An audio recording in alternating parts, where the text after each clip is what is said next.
Guys worked hard, got a lot of things done, got a little game plan stuff implemented in, and different variations. But very proud of the way they practiced this week. Looked good, bounced around as far as assignments, technique, things got better. A lot of fundamental work. I'm very pleased with the week. You kind of balance the week with fundamentals and some game plan. You got some game plan, but a lot of fundamental work too, and a lot of going back some even camp stuff and how you do things, and then the other parts of the practice like game plan. So is Saturday like a Monday? Yes. Is that how you treat it? Okay. Yep. Saturday be just like a Monday, keeping the same routine. Okay. Do you guys work a lot on ball security? I know EJ said you guys might do drills for you. We did the ball security. We did some blitz pickups, some motions. Like we had some, like I say, we did a lot of ball security, a lot of tackling on defense, a lot of blocking angles and space on offense, and a lot of blitz checks and things of different formations that we got caught up with on defense last game too. Those 4 things were big this week.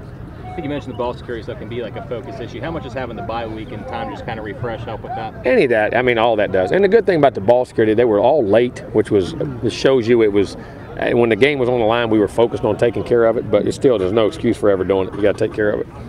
Jimbo, I know you talked about how tough it is to do the 5-day Thursday night, play on Saturday. Yeah. How much more manageable is it? Oh, much more manageable. It's much more manageable with an off week like this, and you get some rest and get your body right, and then you get the game plan and go in. It's a much better deal like this. That's the one. I mean, the Thursday nights are, they ain't crazy, but I mean, that's just part of the game. But when they come out 5 days, are real tough. When they're like this, it's very doable.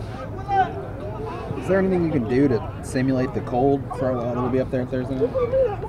Put some blowers, put some ice blowers out there, some ice machines out here or something. No, that's just a mindset. Cold's in your head. It's got to get in your mind. And I mean, we went up to Maryland a couple years ago. Remember when? I mean, it was below 0 up there with guys. I mean, it's like them trying to simulate heat when they come south. I mean, you just got to. It's part of the game, part of the world. You just got to block your mind out and play. It's easier to deal with cold though than it is with heat if you haven't done. I think it is, right? because heat can exhaust you. I mean, heat can totally zap you and drain you. Cold is just a mindset and how you deal with it. Well, you mentioned last night on the show about Brandon. Brandon Jenkins still kind of weighing that decision. I mean, have you guys had? No, we haven't any comment. No, we'll wait till after the season, let him see how he heals and those type of things. And I have no speculation on that one way or the other. Have not even had a discussion about it. You have a few guys that'll probably have to make decisions at the end of the year. Oh, yeah.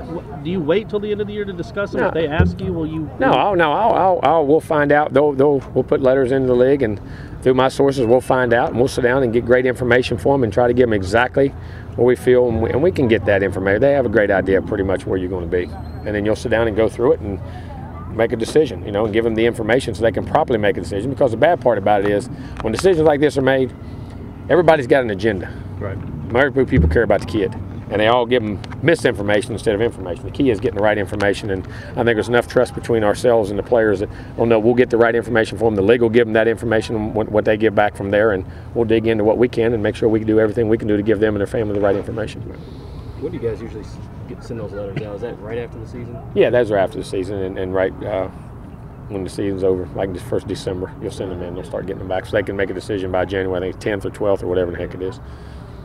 How's Brandon been doing? We haven't heard anything back. Good, healing very well. Right on schedule.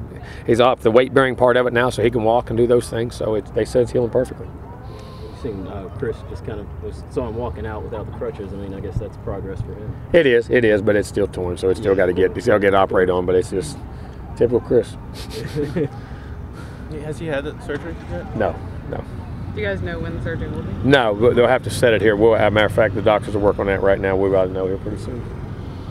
How have those 2 tackles been playing for you? It seems like Irving is really I'm sorry, the offensive tackles. Oh, yeah, they're playing well. Really coming. They are. They're really playing well. I mean, you don't hear about them. Exactly. When a lineman's good, you don't hear about him. Right. And we're able to run and pass and get protection. I mean, they're evolving into what we thought they would be. They really are. EJ said he watches film sometimes, and because he goes against your pass rush, and he doesn't realize sometimes, man, I had more time than I even thought I had. Yeah, you do, because of what we go against out here every day and have to get it out, and they block our guys. Right. I mean, and our guys occasionally beat them, and it's just like everything. But it's very even up here across the board in all phases, and that's kind of good because it makes us play fast. We're used to a fastball look, but like you say, sometimes you can get more time than you think you got. And with Cameron, did he struggle any initially at the beginning of the season? Yeah, I think he did. I think he did from a standpoint of putting pressure on himself, and he's such a conscientious kid, and he never wants to let somebody down. Right. You know what I mean? And I think from a standpoint of just putting too much pressure on himself and not just relaxing and playing. And then Menelik, he just seems like a. He is. He's very natural at what he does and instinctive. And it's I mean, you got to sit down. Sometimes you'll say things and assume he knows what football lingo. Sometimes that a guy's had for 15 years. What, coach? And then you got to just make sure you explain every case. But he's very. But if you did, it was funny. If you didn't say it and just did it, he'd do it naturally. You know what I mean? But he does. He's picked. It's amazing. It really is. Collectively, that group's maturity together. Oh, from what you've seen this year, from start to now. It's one of the big keys. I mean, if you said one part of our team has made a significant jump and has significance on how we've been able to function and play, that group has made as much. I mean, as anybody on our team, any group. I did a little research today, and it seems like Oh, you were. Lord. I know, not about officiating. It seems like your defense is far and away leading the country in 3 and outs. Talk about what that gives you for your field position, and it gives you get the ball back, you get more possessions, and there's and the other thing about that, and I don't mean to take anything away from defense, are special teams of where you're putting them when they're starting inside that. You guys do not understand how much field position is a war. I mean, as a coach, that's the first thing we watch on film. The field, can they control field position? And we do it by the kickoff coverage team. And then on defense, teams are scared to get loose. Our defense does a great job of getting 3 and outs. We're great. Our third down conversion rate's phenomenal. We're doing a great job of mixing and doing that, and we can pressure the passer. And then when you get a punt, we got a good punt return. And then when you do punt, you're moving the ball out. We're not having 3 and outs on offense. We have very few on offense. So even if you don't score, it's not about scoring. I mean, what you look at, how many punts you have and where those punts end up. When you look about controlling the game and the tempo of the game, and all that ties together to winning. And our defense is doing a tremendous job of getting 3 and out. That's huge. And also, I mean, you're not creating a ton of turnovers, but 3 and outs can almost be like a turnover, right? You're getting the ball right back. Well, they are. They get it back. I mean, it's not like a turnover because a turnover changes momentum. What you understand in college athletics, what's the one thing I don't think we respect as much as a fan, or unless you're a coach or a player, the momentum of the game, the shifts of momentum are tremendous. And that's why it takes tremendously mature teams to handle those situations. And because they're 18, 19, 20-year-old kids, they get caught up in it. The momentum swings are tremendous. That's what turnovers give you. Now, the 3 and out, I mean, that's great. We're playing great defense. Don't get me wrong. I don't mean, but turnovers do give, and when you have them, it's the same way both ways. And it seems like you can feed on that too. Say you guys go down and score, then you get a 3 and out. The offense gets the ball right back. And then we do. And you start. That's what happens. And then you put pressure on the other team. Right. You're able, and that's what we've scored.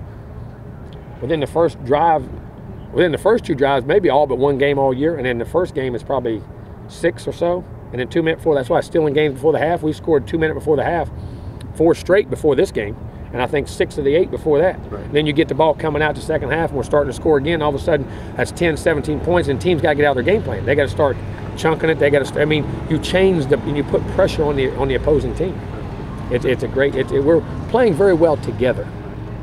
Along those lines of the impact and momentum, talking to EJ about the keys to going on the road and having the same kind of success that you guys have had here. He said it's a big thing is getting that first shot early, making something happen early, getting that early momentum. You feel good on the road. Yep. I can say we only had one really poor game on the road, so we scored 30 points in the other 2, 30 and 33, and played 2 good opponents, I think solid opponents. And the other one was if you go look to Miami, you're going into a